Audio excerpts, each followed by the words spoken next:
Gipagawas sa kapulisan ang aktual nga kuha sa video sa operasyon ug implementasyon sa pag-serve sa warrant of arrest batok sa wanted person nga si Sajid Mahmoud Suib ni aging adlaw, Hulyo 3, 2024. Makita sa video ang pag-abot sa operating team sa atubangan sa mismong payag asa temporaryong nagtago si Suib. Pipila ka segundo, madungog na ang sunod-sunod nga buto sa pusil.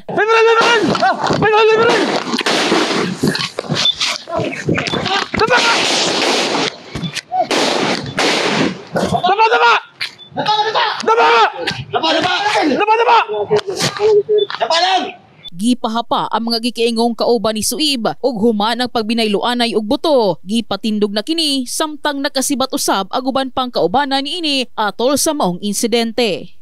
Bale. Wala sir. Utang na nag-score kang gago ka ba? Wala sir, trabaho ko sir na akong kauban. Utang na sa din eh. Tuter.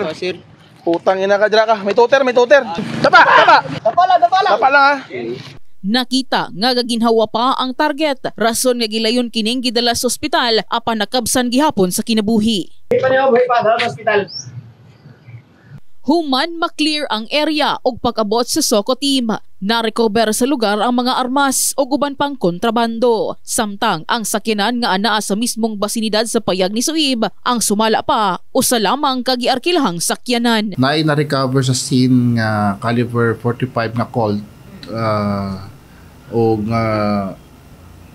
na sa chamber niya na isa pud ka bala o sa steel magazine niya ma'am na ay tulo o na-recovered nga fired cartridges sa caliber 45 na po'y nakita nga tulo. Indicator ma'am nga nagpabuto jud siya. O sa scene pud ma'am na po'y na-recover nga 3 pieces nga gamay nga kantidad sa ginahinalaang shabu.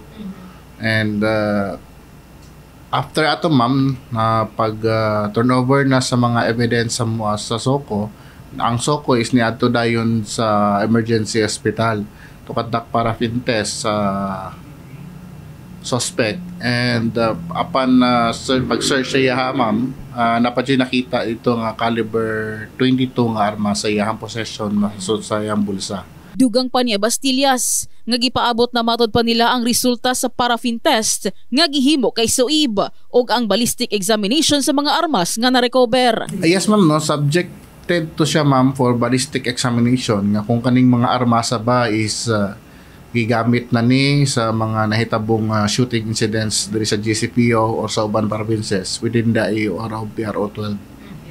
Karon pa mo gawas ma'am, amo pang ipa-follow up nga kung unsay result atong paraffin test o katong mga personnels pud namo na involved, gi-paraffin test pud namo o gi-ballistic examination.